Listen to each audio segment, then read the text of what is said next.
Welcome to Retrospection. I am McKay, and this is Ben. Hello. Today we are exploring the question, are AAA game developers missing the mark? Or just developers in general, but yeah, specifically. More common with AAA. Yeah. And to start off... What makes you say that? Well, what we mean more by common this... with AAA developers. Because I know what you mean, but I'm just jabbing at you for a little quickity question there. So, it's more common with AAA developers. For me, it feels like because... So, as a basis, we're talking about... this stemmed from a discussion about how some video games are too repetitive. Right. And so my thought process is sometimes there are some AAAs EA, that are more of a cash grab and... challenge everything. So it kind of stems from, like, are they trying to move too quickly to get this... Whoops. To get more money from it? They're trying to release it too quickly, or are they don't care at all? Yeah, dialing it in. So there's a couple of questions we have to explore today, and missing the mark kind of involves like how the quality of a game, the storytelling of a game, the gameplay cycle of a game. So what do you think, Ben? What kind of issues make a game stale in the way where developers are missing a mark? Like what things make a game stale? I think it's kind of a tough question when you think about it, because you could say like it's when developers do the same thing, like repeatedly, right? But there have been cases where people are successful doing that. Like they followed the formula that made it work in the first place, and people are pretty happy with it. Yeah. What would be an example of those who are successful? Like Mario, I think, is a great example. I'd say Mario. They've stuck to formula with that pretty well. I mean, like, and you think about Super Smash over the years. How much has it really like changed? Like fundamentally, I mean. Yeah, Super Smash has only been little tweaks. And I mean, they've innovated with it. They've changed it over the years. Mm-hmm. But like the core experience, how different is that from way back to now? Mario Kart, same way. Nintendo's a very good case of a AAA developer who is not missing the mark. They know how to do it. Some people would argue otherwise because maybe they're not doing too much different, but they're doing good. People still enjoy their games. It's also, when you say that, it's a subjective question, because some people are very content with something that's kind of in the same vein for, I wouldn't say over and over, but, it being kind of similar from the last thing. Other people want it to be, like, drastically different somehow. But, like, one example I could think of would be, like, the 2016 Doom game. Oh, yeah. That was just modern Doom. It was exactly like Doom was back in the day. And there was, like...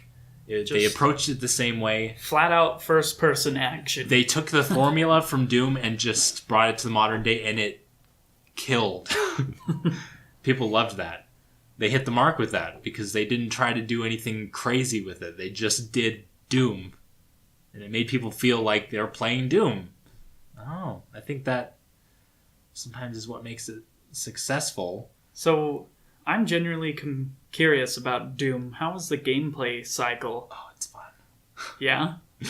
It helps that, I will say this, like, if that game were like a really long game, it would get boring, right?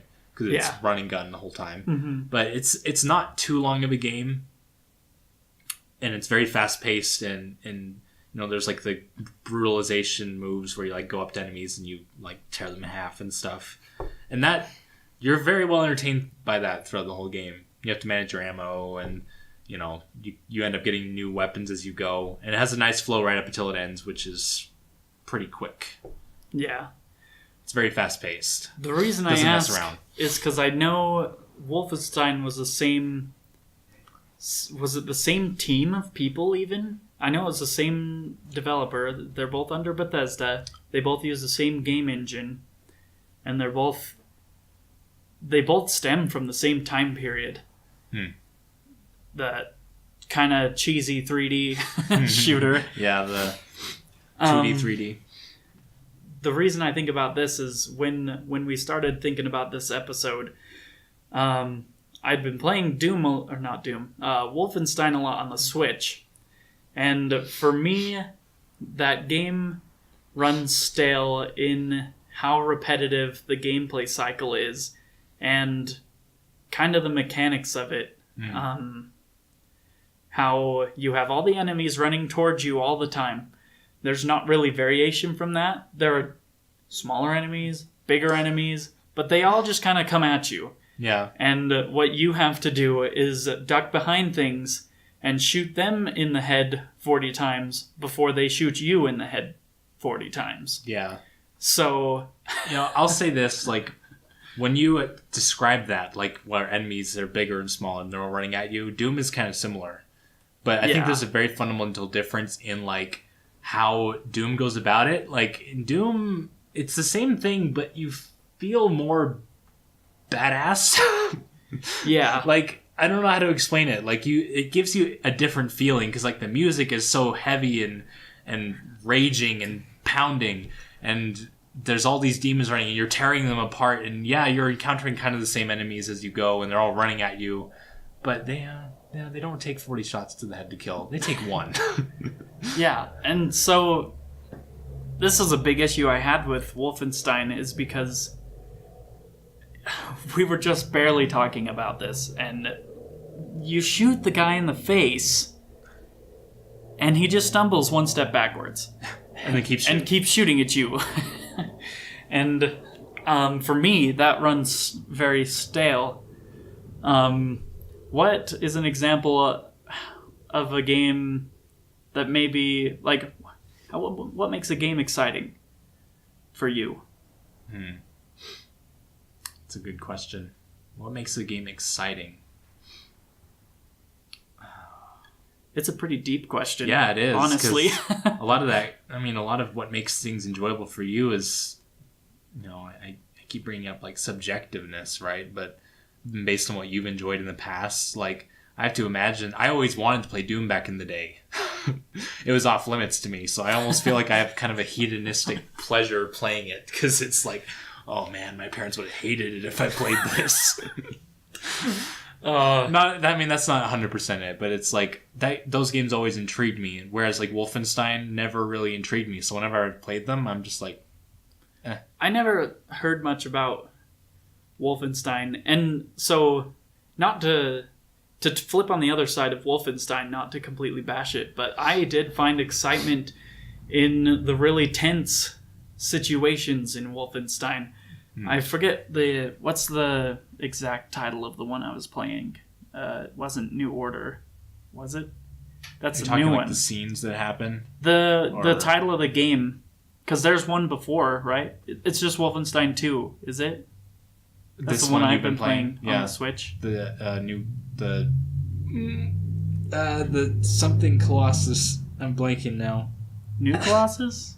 I don't know, but if you do know. Fail. Then you know. So you get what we're talking about. The Something Colossus, the newest one. For me, I was always excited in character interactions and the really tense situations. Like the reason I bought the game was because of the alternate timeline where Germany wins World War II and they've invaded America, and you go into a diner and you're super wanted. The milkshake scene. Is that what you're talking about? The milkshake scene. And the guy comes in and he's talking and he's like, I recognize you, don't I? And just, it's super intense. He asks you, like, which but for district you're from or whatever, and you're...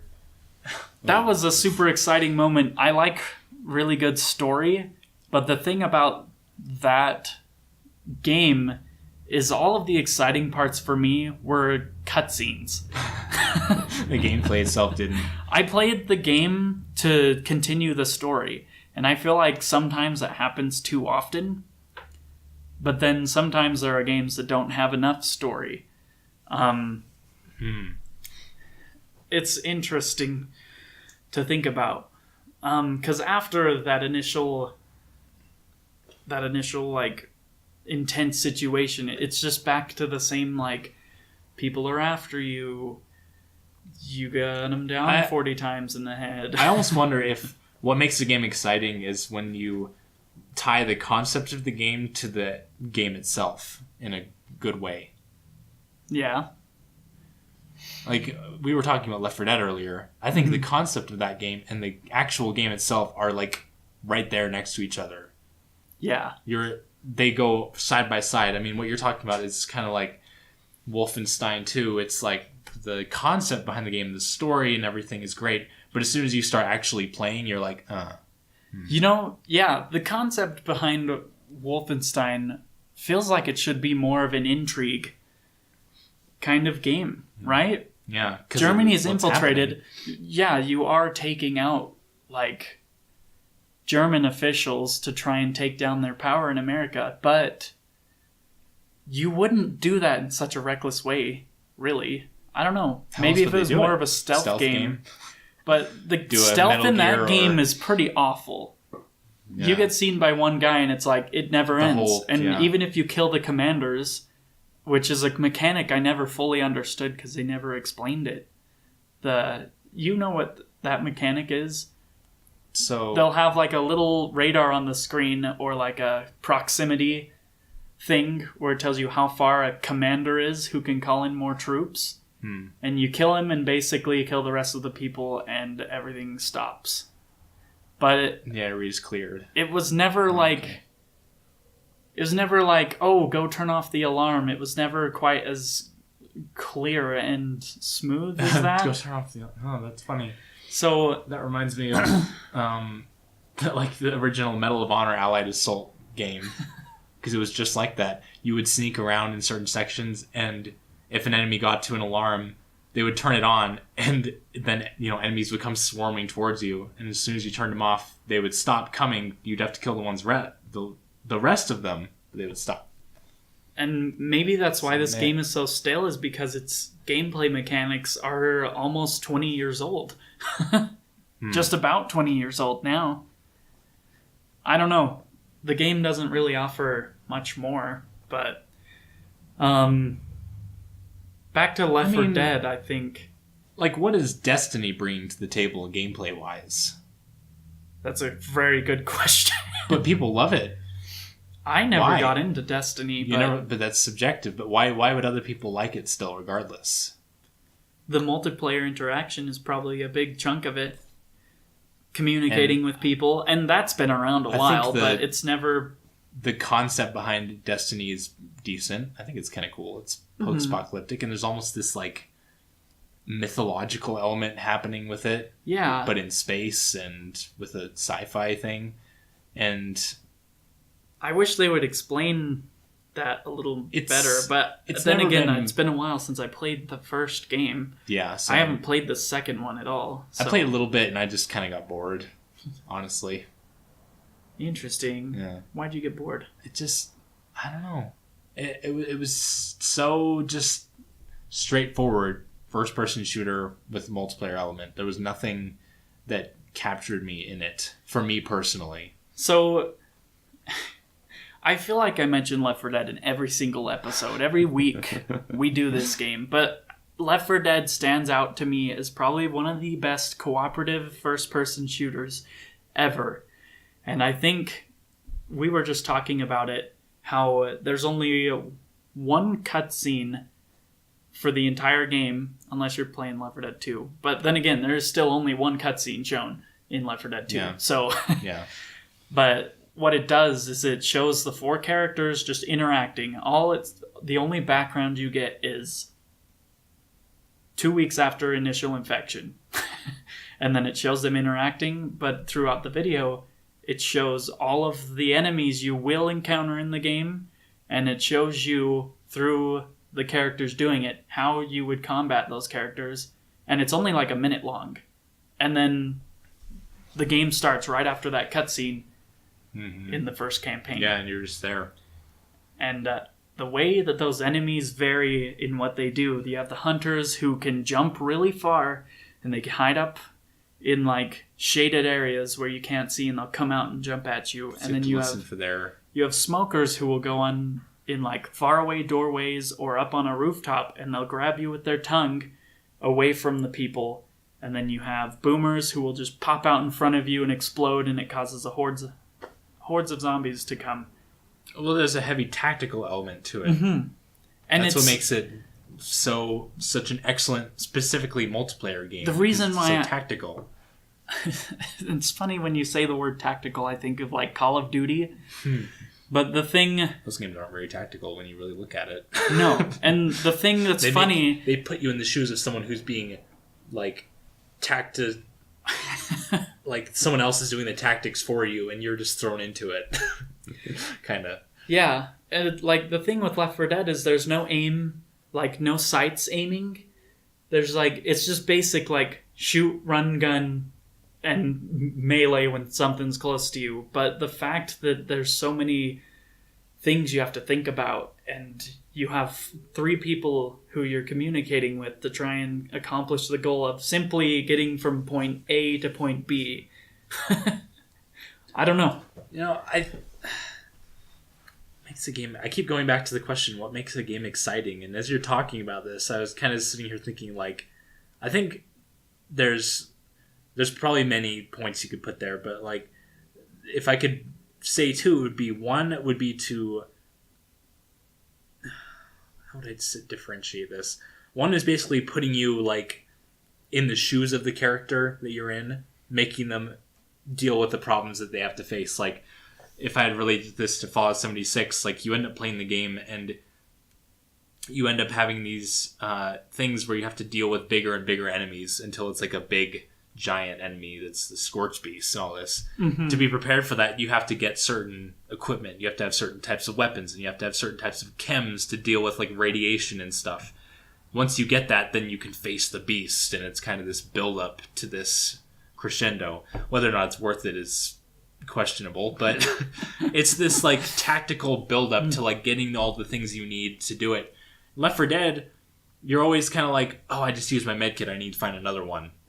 Where would one be? Oh, it'd maybe be over here. Even if you've played it before, it's like they change where they are. Yeah, there's an unknown element to every game you play because you're not sure where. It puts you in the shoes of the character you're playing and the problems they have to deal with in the game.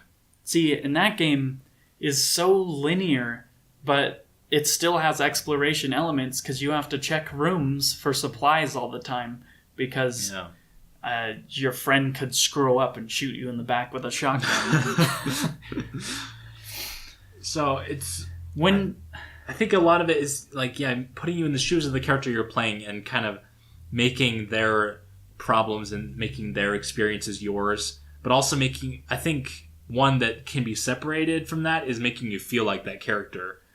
Mm-hmm. Like when you, going back to Doom, when you play Doom, the new ones and the old ones, you feel like Doom guy. You feel like a big, powerful dude in a huge set of armor with all these guns, and when you punch an enemy in the face and their head explodes, you feel like Doom guy at that moment. You feel powerful. And that makes it exciting, because you feel like that character. You feel like you're in their shoes. When you play Tomb Raider, and you're exploring, and you find, like, this ancient artifact, and you're looking at it, and after going through this whole puzzle, you feel like Tomb Raider. It's like, wow, look at it, I just found this cool artifact after all that. So you would say the connection that you have with the character you're playing as would be what makes games kind of exhilarating for you? I mean, not always, because there are games that work without having a connection to a character. There are storytelling. Dark Souls, what connection do you have to your character? They just kind of are there for the purposes of getting the crap beat out of them. But you feel you have the problems that they have, which is not being able to really die. So it has the other element where it's putting you in their shoes and you have to deal with having the right weapons and having the right this and that. Left 4 Dead is the same way. Like, I don't know when I play it that I feel like Francis, I feel like Bill. But you have their problems. You have the things that they have to deal with on your plate. So... And the world interacts with you in that way. And yeah, I'm trying to think I'm really bad at explaining. I'm trying to find the correlation because there are games that try to do this, but end up not being as exciting. And I'm not sure what the disconnect is. It's hard to say why. For me, how did you feel? What was the Banjo-Kazooie spiritual successor called again? Ukulele? Yeah. That was a very interesting one. Now, I like that you brought that up because my wife is huge into 3D platformers. She loved Banjo-Kazooie. We pre-ordered that game. She was so hyped for it. She doesn't really like it. It's just like Banjo-Kazooie in like almost every way, but she didn't like it. Why? And I wonder like what that disconnect is because I've played a little bit of it, but I just never went back to it, and I don't know. Same. I don't know what the disconnect is. I didn't like when I played it. I was like, "This is kind of fun," but I didn't feel excited playing it. Like it didn't grab me, for some reason. Even though I played other 3D platformers, almost like it was catering too hard.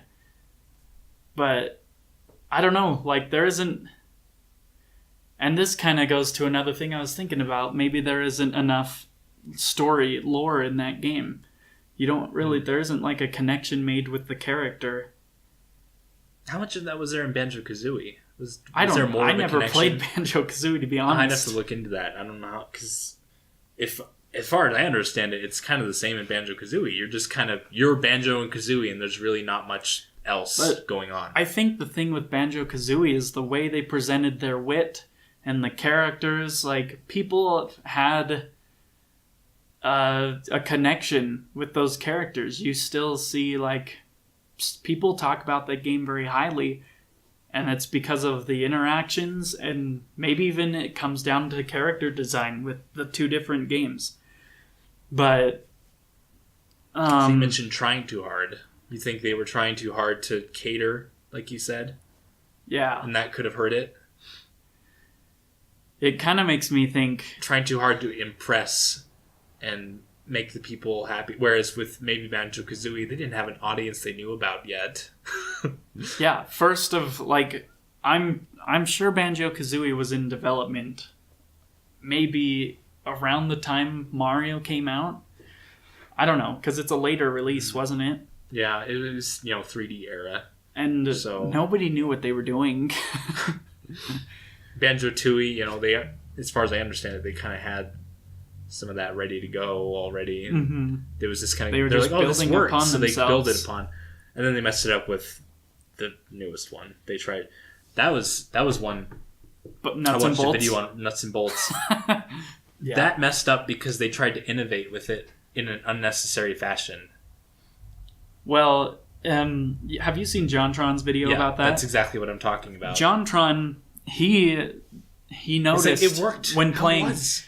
It worked how it was. Why did you change it? And you know what's funny about that is they could have just added racing elements in some of the missions. Yeah, yeah. But he said, if you've ever watched JonTron, you know about this video because it's one of his most notorious freakouts ever. So the cars, yeah. But he talks about how it looks like the game was supposed to be a 3D platformer, and then at the last moment they just decided to add cars. And they were afraid to and he mentioned, seems like they were afraid to just do the same thing again, but the thing is that probably would have worked just fine. And so, I'm thinking about Need for Speed a lot right now. To segue from cars, have you ever played Most Wanted? Mm-mm. That game is... And here, this is interesting because the same problem between Ukulele and Banjo-Kazooie, I don't know where the disconnect is.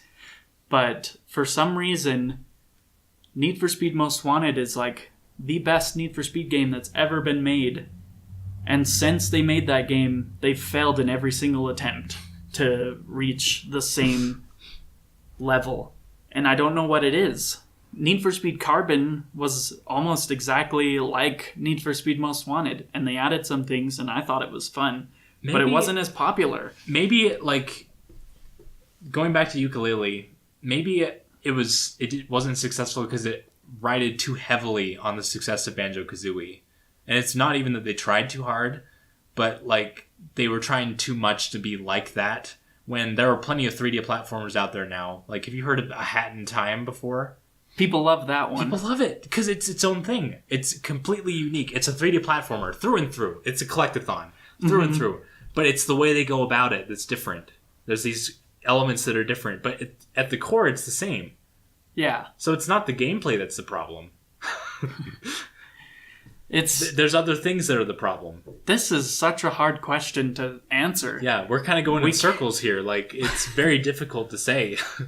And to connect it to, like, where developers are missing a mark, like, I don't know. Because you see this often when they hit a mark, and then they just can't meet it again.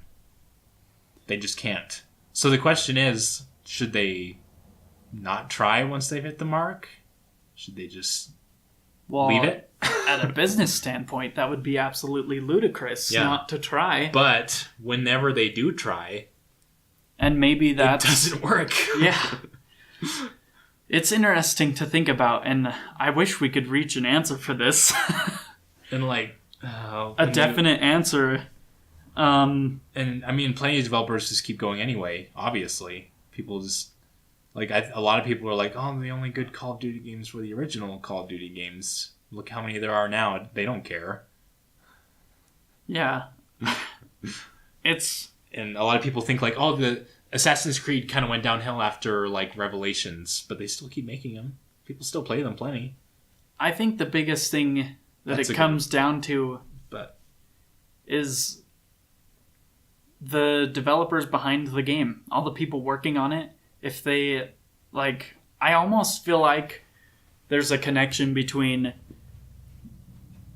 a creative decision being made behind the game and a business decision being made behind a game. That's always the line they have to tread.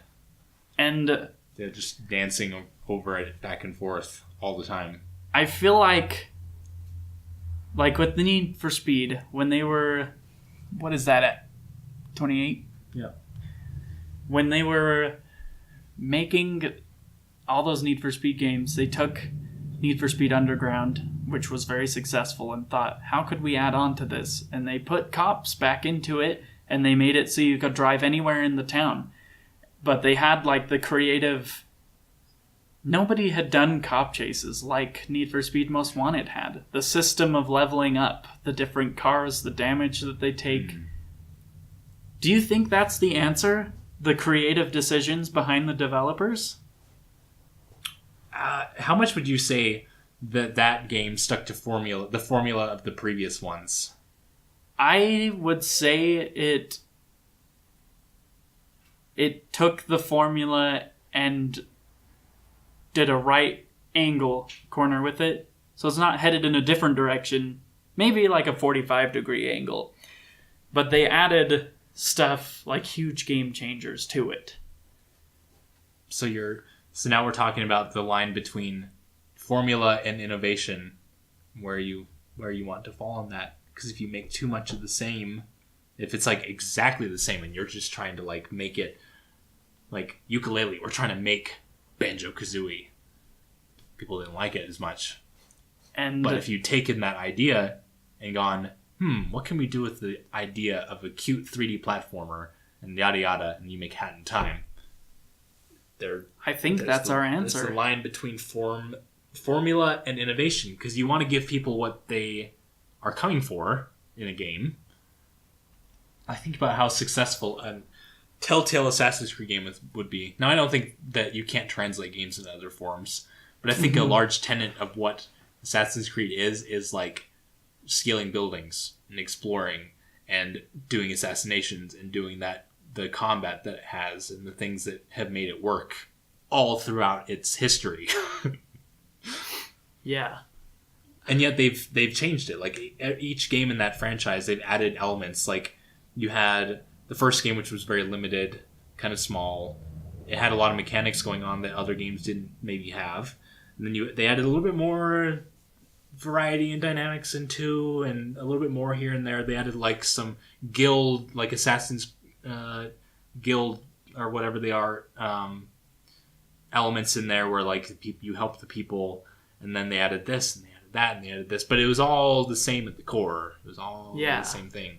And then the most recent one, Odyssey, people say is a masterpiece because it's like it's Assassin's Creed, but they added like these RPG elements into it. But it's still at its core, it feels like an Assassin's Creed game, nonetheless. Mm-hmm.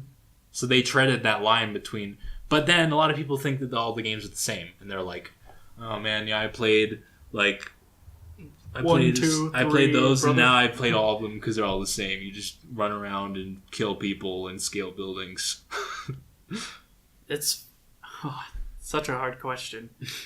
And I think about Zelda in regards to that. Like, Zelda at its very core, the first game was a game where it didn't tell you anything in the game, at least, and you just went out and explored. And they've come full circle, which really fascinates me. Because now, like, they tell you stuff in that game, of course, because nobody reads manuals now. Times have changed. They have to have some exposition going on. But at the core, you're just chucked out into the world full of enemies that kill you almost instantly until later. But you have to build up to it. I don't know. It's interesting. Yeah. I feel like sticking to formula versus innovating. It's interesting the turn this conversation took. Yeah, we kind of went through a few loops over here. But yeah, I would say I think it comes down to formula versus innovation, and also creative versus business. Mm-hmm. It's constantly like jump roping between all those things. It's crazy. I think that's how. Imagine 2 jump ropes. Like that's what they're trying to do, and that's true. Gosh, it can't be easy. This is why they're talking about video game developer unions, because they have a tough career. They do in that field. Yep. And the developers get crapped on for things that are like management's fault for rushing projects and not letting them have full creative direction over things. If Activision and Bungie. If nothing else, if you take nothing else from this episode, just, I guess, take time to think about what developers, like, what they do for us. Like, this is a weird entertainment industry. It's not like movies. Like, movies, they do spend tons of time making. But this is, like, so much more detail than movies. TV shows, I think, are also something that have a lot of detail. But I don't know. Maybe go on to Twitter and thank your favorite developers, because they go through a lot of shiz. But I think that kind of wraps up our discussion. Thanks, developers. Thank you. You guys are champs. Yeah, you give us the games we love. You try to. even if some... I guarantee, even the ones that haven't worked, there have been developers that are like with us in the background, like, oh, man. And But they can't talk about it that way. I've given a lot of flack to Wolfenstein today, but I did play through the entire story, and I enjoyed it. So would you say it's still a good game? Just a good game. Cap on it? Yeah. It's a good game. I like it. Yeah. I think I've played games that I wasn't blown away by it, but like Yooka-Laylee, I wasn't blown away by it, but it was a good game. I think it was fun. It was cute. Maybe I'll go back to that. The characters were kind of silly, and it was fun to run around and collect the little pages and stuff. Maybe I didn't play it, but like you don't have to love it to death to really... No. And I think that's where the disconnect for a consumer comes. And sometimes it's just a matter of your personal priorities. Like, I don't play 3D platformers that much. So when we're talking about Yooka-Laylee, it's like, well, I dumped that for something else because that's not what I normally play. Of course. Well. But, yeah. If you want to enjoy us in appreciating developers' creations, check us out on Retrospection Gameplay. We'll have a link below. That's my shameless plug for the day. Shame. Shame. Should be shamed. Thank you so much for keeping with us during this discussion. It was a wild ride. Yeah. We'll see you next time. See ya. Farewell.